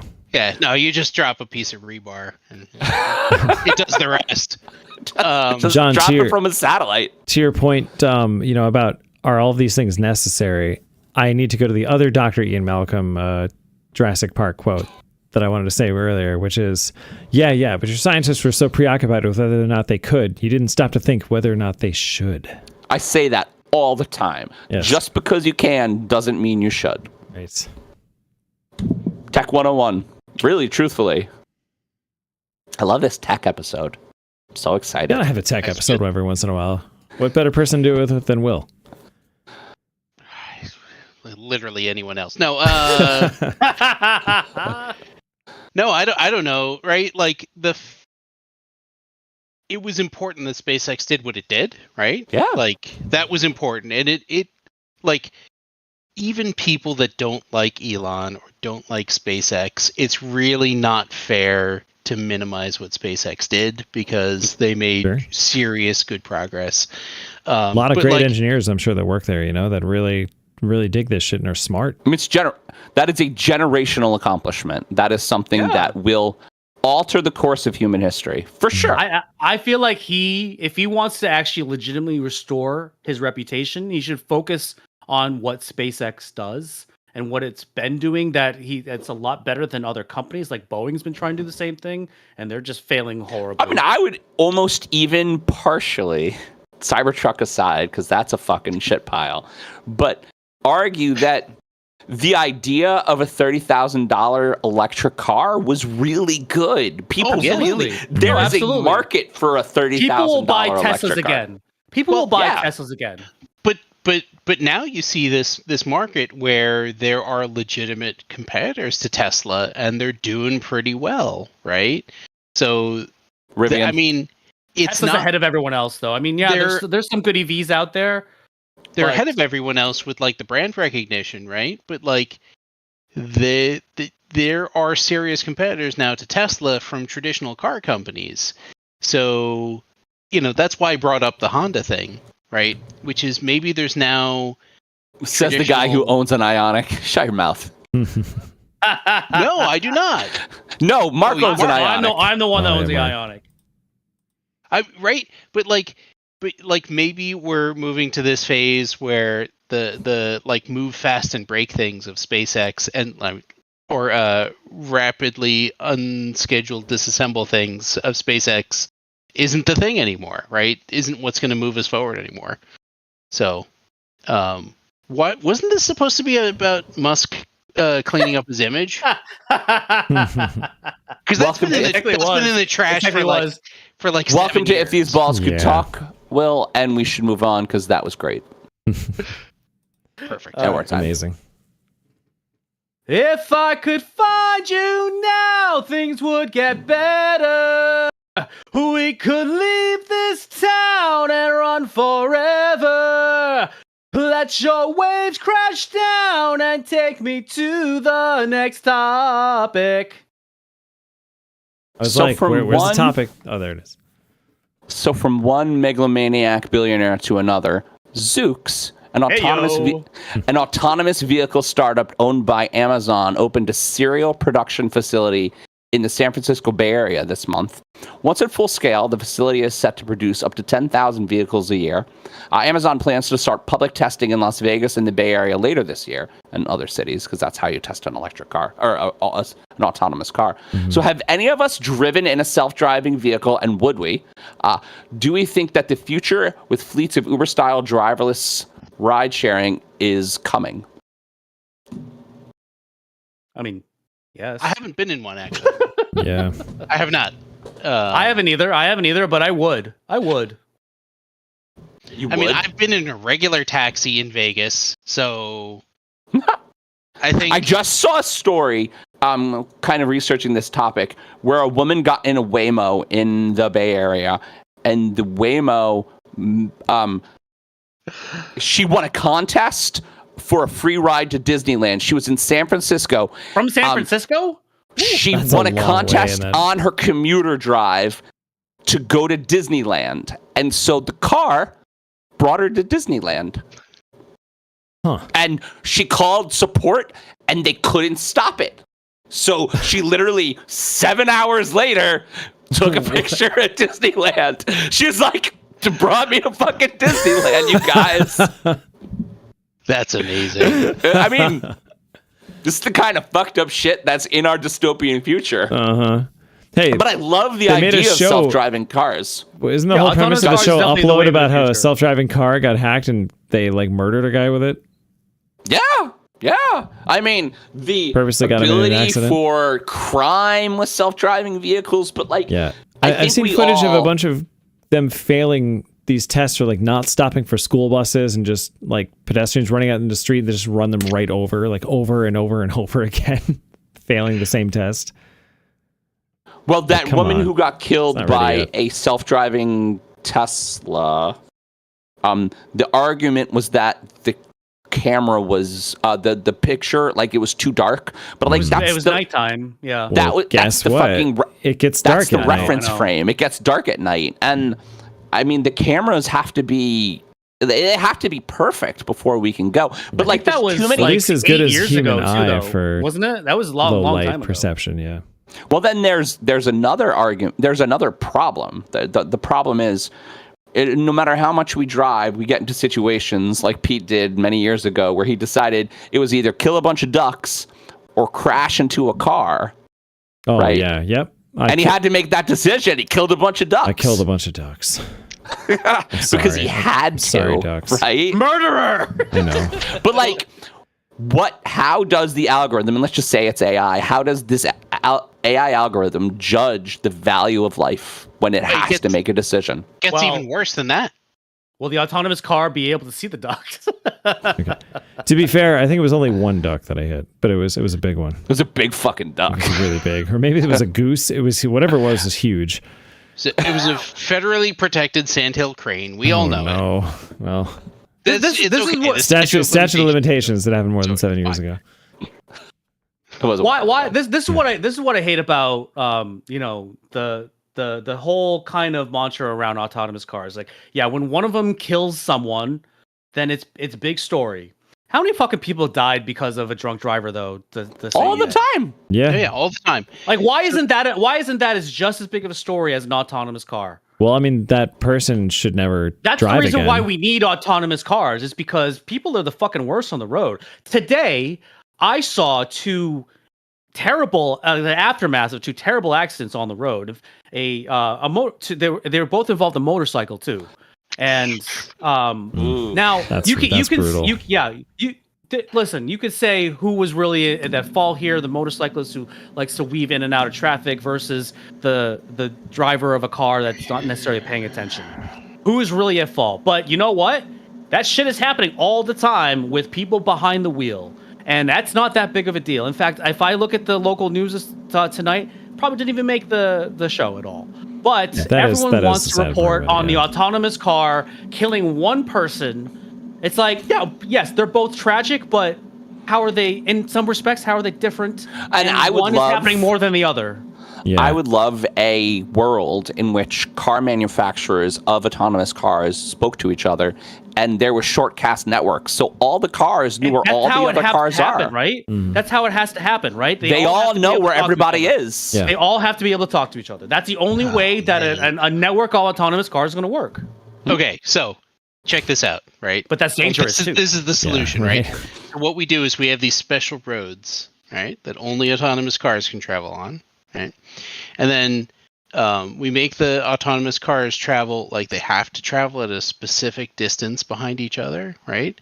And then we make sure they have these routes, and then we have these schedules. And oh shit, I just invented a train. So, I mean, Newsflash. if you're looking at like ethics and morality and cost, I I think probably, I mean, the U.S. is hard because we are functionally allergic to public transportation. But like, I think public transportation is probably going to be a much, much safer bet than driverless vehicles, right? I mean, here's the thing. Would people give up driving? Because in a far future world where autonomous cars work, and let's just say they get there, they're going to get there. I call my Uber 5000 and there's a fleet of 10,000 Ubers in New York that just come and they get people and they bring them to their locations. Like, this is the whole concept of like remember the helicopter vehicles in Westworld? The whole concept of like, we don't need cars anymore because the robots control the cars, right? Sure, but like, you go to some cities in Europe and like humans you just don't need cars there either, right? Would humans even allow that? Like, is there enough people? And I'm not even talking because the olds will need to die out. Sorry, olds. But like, are there enough people that'll even give into that? Like, give up control of their car forever? Like, there's no such thing as driven cars anymore. I don't think that's going to be slowly a thing. turning into the olds. In 100 years, you don't think that's going to be a thing? No, I mean, probably not, because that's just stupid expensive, and the U.S. is like really big. It's like really big. I mean, how would it be expensive if, let's just say, I mean, if Amazon is gearing up to make 10,000 autonomous taxis a year, 10,000. I mean, that's a lot of fucking cars. It's a lot, but it's a lot of cars. But like, if you go back to the train analogy, like, I mean, yes, it is a train. It is a detached train car, right? Like one train engine for the Long Island Railroad will, because it's the U.S., in just under 2 hours, get you anywhere you need to go on the island on its track. But what if I want to go off the island, Will? What if I want to go to? What if I want to go somewhere in the middle of the island? I somewhere? Really don't think I understand the question, but I'll humor you anyway. So what you do is you have this really large self-driving vehicle with lots of seats in it. No, wait, I just invented a bus again. Uber just invented buses again. Like, Uber has invented buses 4 times. Like, there's someone that keeps a tally of like every time like one of these rideshare or self-driving car companies like invents public transportation, and it's annually. Here's the problem. So people are inherently selfish. They want to do something on their own. They don't want to have anyone else with them, and they want to just go where they want to go. Yeah, no, without having anyone else around them. Does Carmack still work for Uber? Was it? John Carmack, when the Waymo push started, Carmack worked for Waymo for a little while because he's maybe one of the best software engineers in our generation. He left Carmack, he left Meta. Like that was pre-Meta, and then he left Meta the instant that Meta decided they weren't serious about the metaverse anymore, and then didn't change their name. Right. Where is Carmack now? Did you just I actually don't know. I do not know what Carmack's I haven't heard anything new from him in a while. But that's the sort of thing that like I feel like I should know. Well, he works for a company called Keen Technologies. It is an AI company. He is. No, he was previously the Meta CTO. That's actually really funny. Wow. Yeah, John Carmack, Keen Technologies. That's his company. Oh, Keen. He worked. Oh, there you go. Keen. Yeah, Keen. Yes, as in commander. Oh, right. That is his company. You are correct. And off we go. Mark, sing me a song.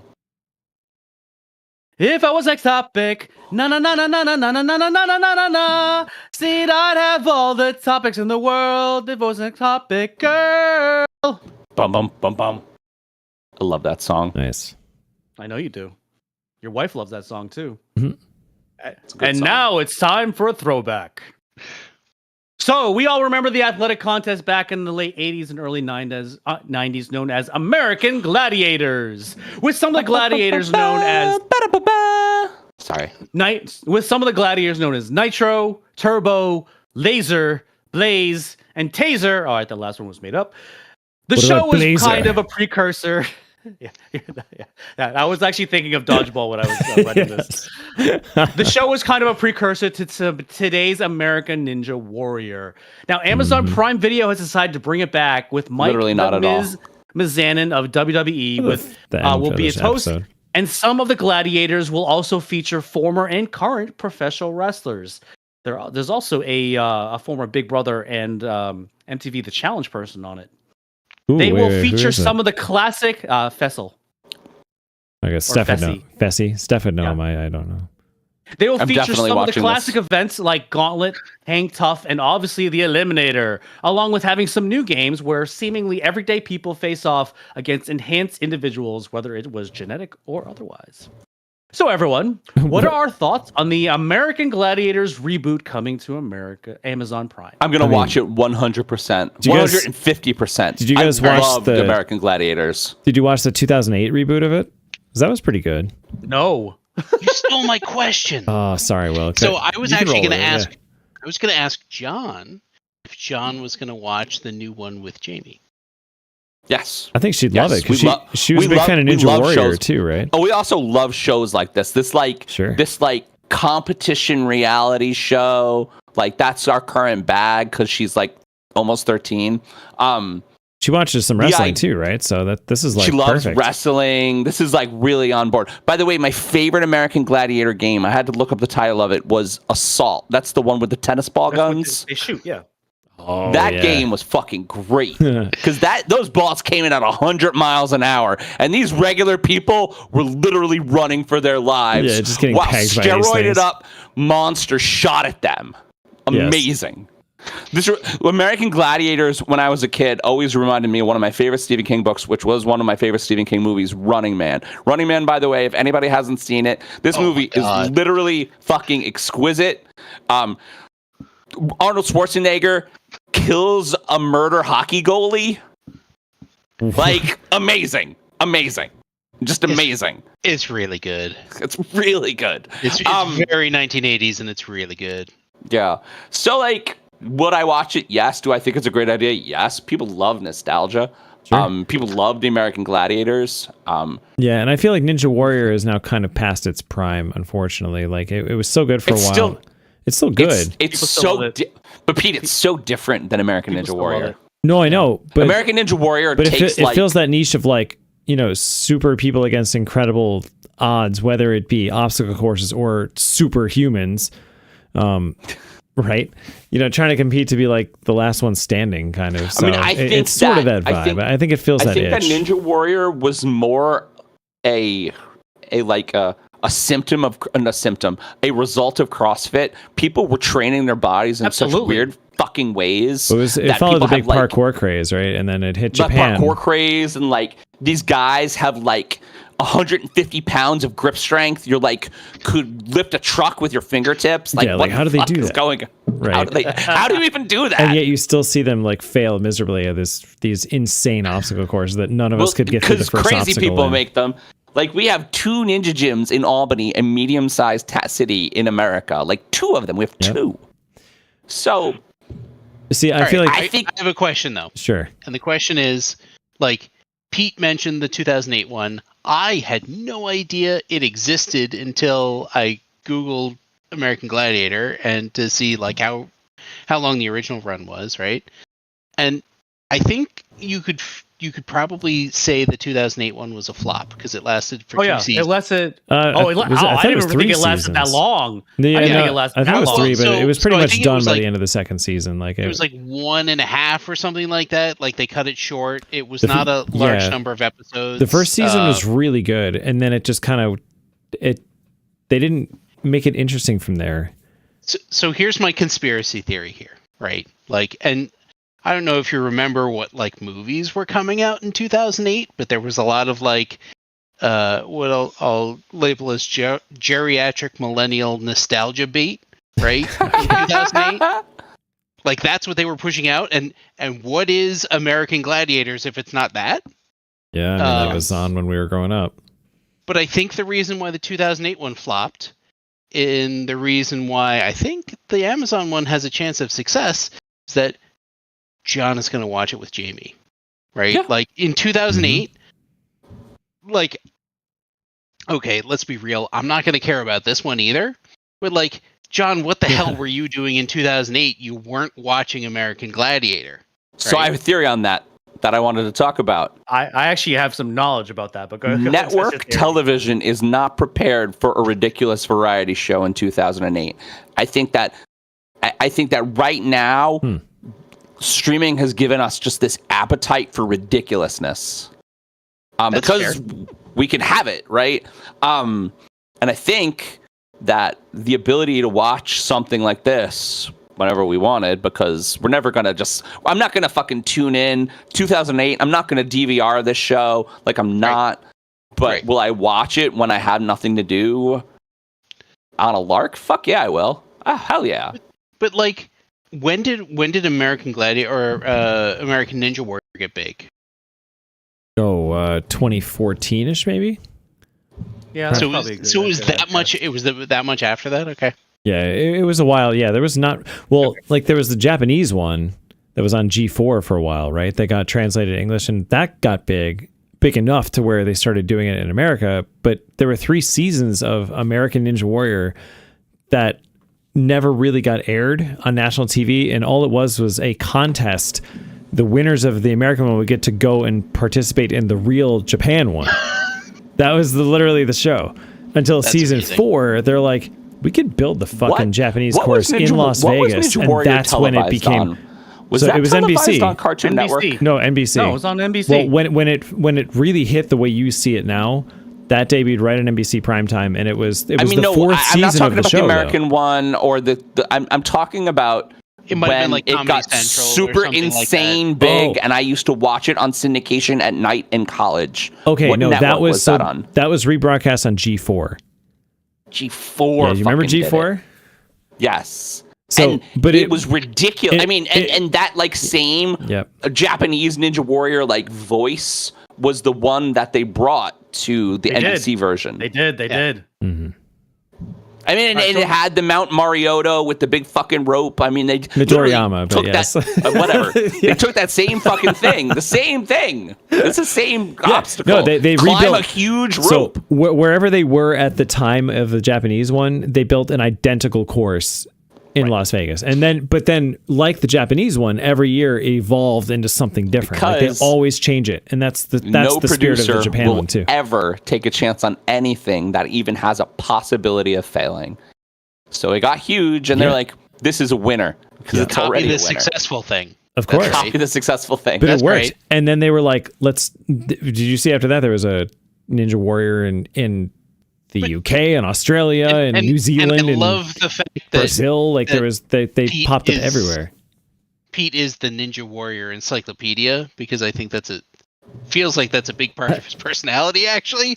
I loved that show. Like I remember watching the G4 one. It was cool to see like Pete, we can tell. Yeah, right.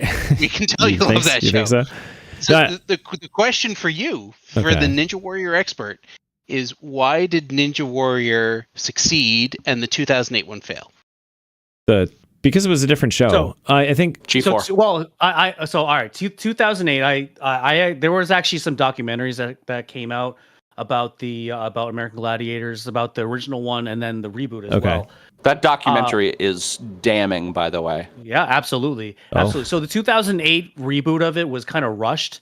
They had it kind of as a thought of a potential show, and then I think they lost something, so they had to kind of push it out there, and because they had nothing else to do. And so that's kind of what they didn't really have a long-term plan for it. They just like, well, why don't we do this? It's like, okay, and they just kind of put it out there, and they just kind of. So you're saying it didn't sputter? It was just gap filler. Yeah. Interesting. Okay. So and I mean, the names on this 2008 show, like Hulk Hogan in 2008 is essentially an afterthought. Layla Ali in 2008 is essentially, I mean, nobody really knew who she was besides other than Muhammad Ali's daughter. But like the general person, right? No, people knew who Layla Ali was back in 2008. And then the only gladiator I'm looking through this list that I recognize is Gina Carano. Wait,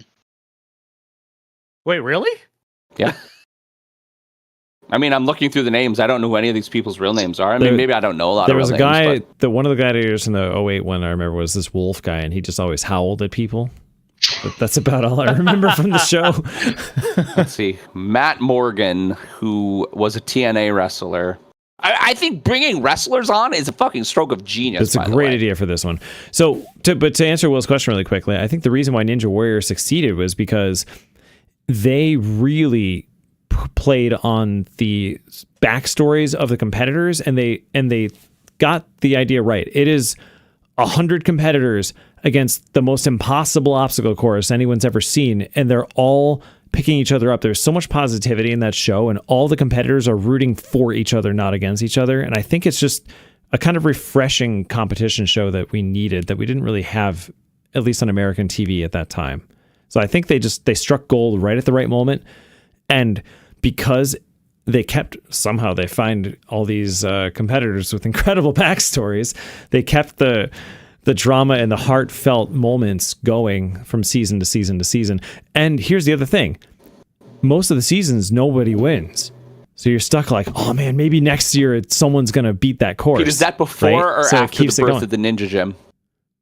This is what birthed all the Ninja Gyms. Like, within 2 or 3 seasons of the American Ninja Warrior taking off, all these gyms started popping up, like the one in Albany. Yeah. All right, we're at time mark. Do you know what time it is? It's 11:23. Are we there already? Say your line, Mark. Damn it. That was amazing. That was amazing. I've never seen John so sad before. He's You like, just crushed him. John's like, Just crushed him. oh. That's it. We're not even doing it tonight. That That doesn't even sound right. Fine. So deep. So sad.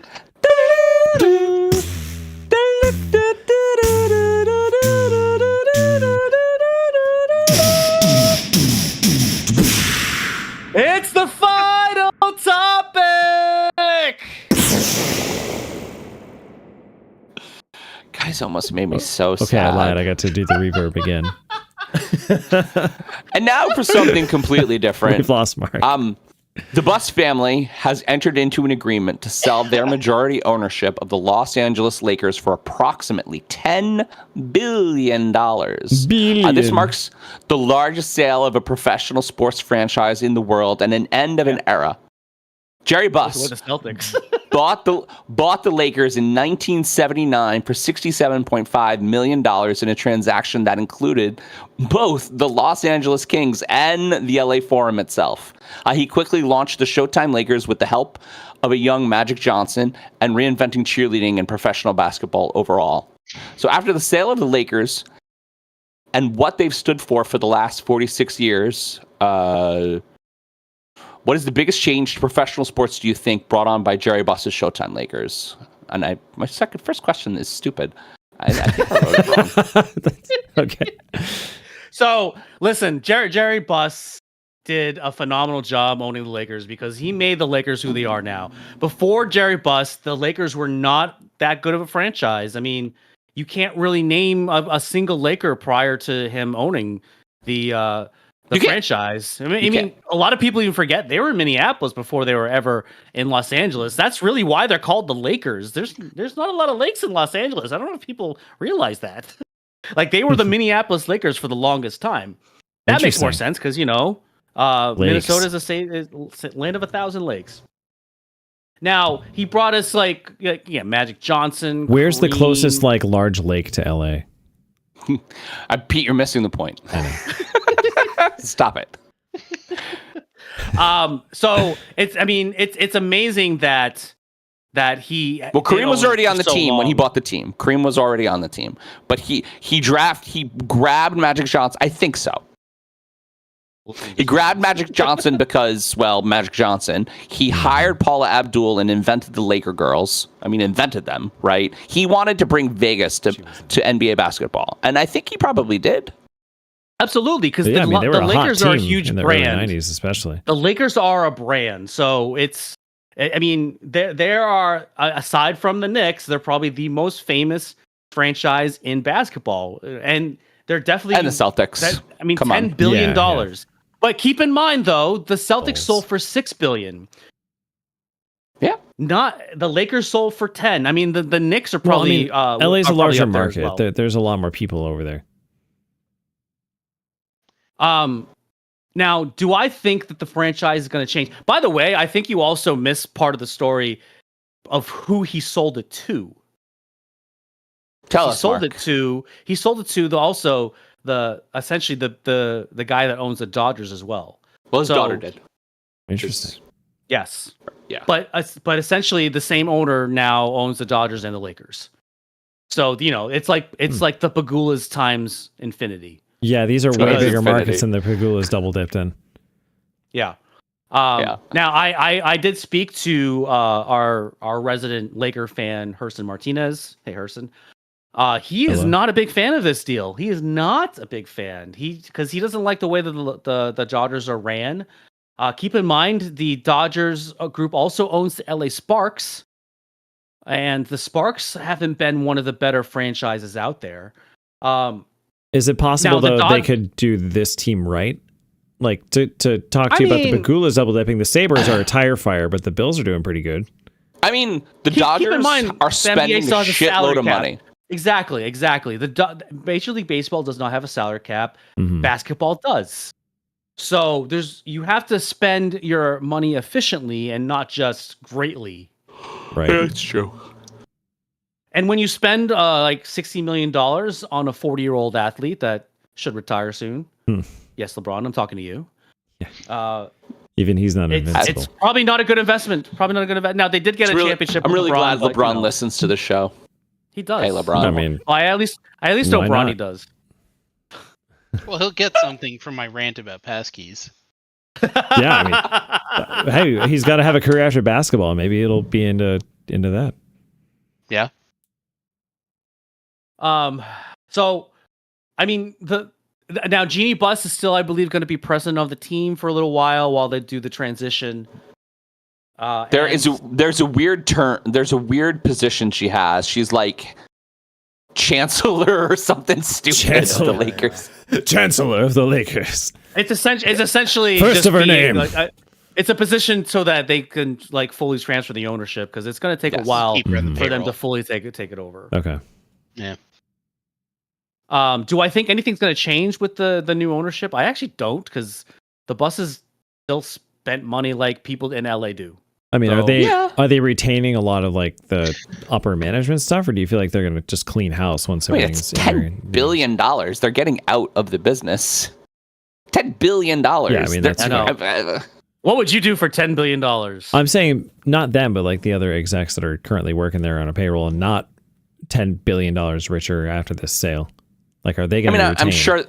I doubt they're going to clean house. Nobody cleans house when they buy a sports franchise because they don't know how to run the sports some do. franchise. I guess Luka Doncic was told of the sale prior to it coming out, and he gave his approval. If that means anything to you guys, I don't know.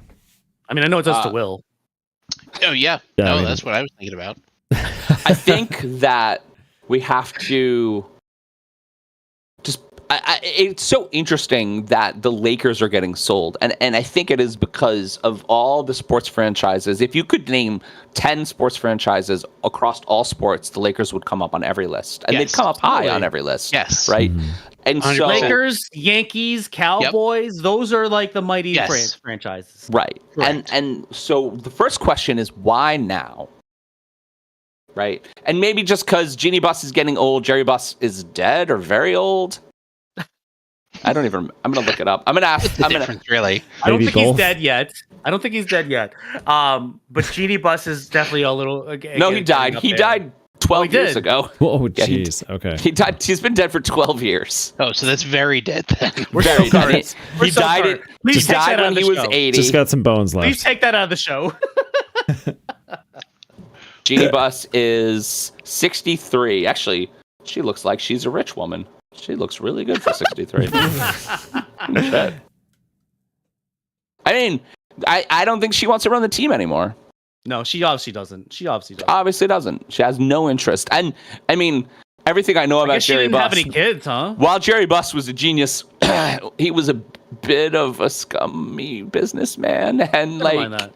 I'm shocked. We've already gone over this. No billionaire is a nice person. I'm sure he wasn't Except the for maybe best Taylor dad. Swift.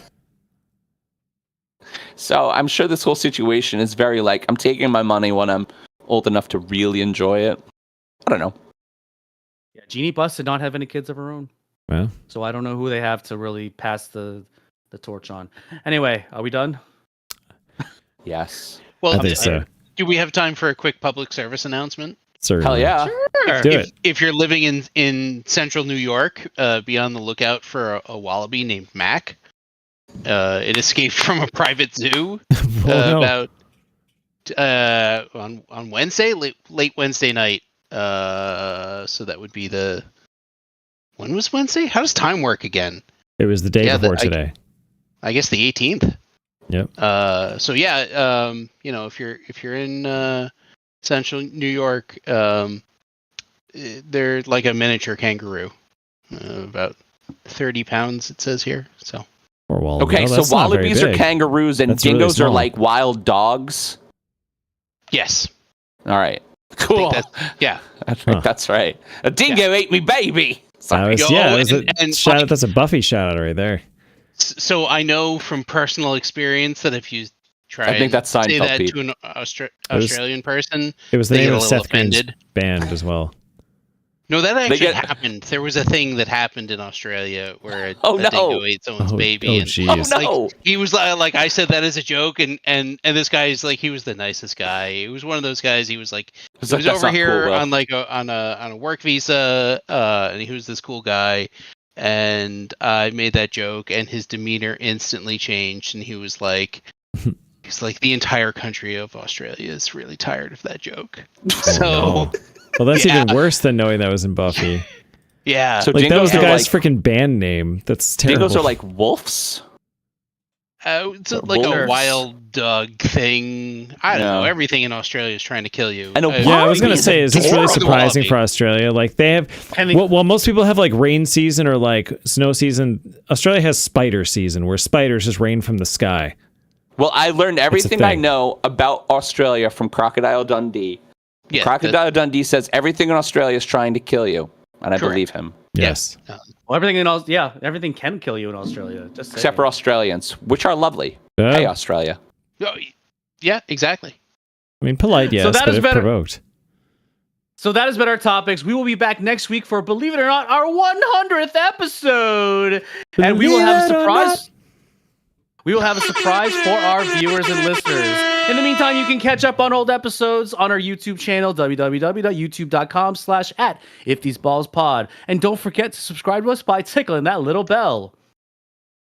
We would like to thank our guests for joining us this week. Thank you, Will. Thanks, Will. Thanks, Will. You can also follow or like us on our socials at IfTheseBallsPod on X, Instagram, Facebook, Threads, TikTok, and Blue Sky. Our website is www.iftheseballsgoodtalkpod.com. This is Mark Pesci, and from my partner John Campagna, producer Pete Steffen. That's what we feel they would say. If these balls, good talk. Bye. This is a knife.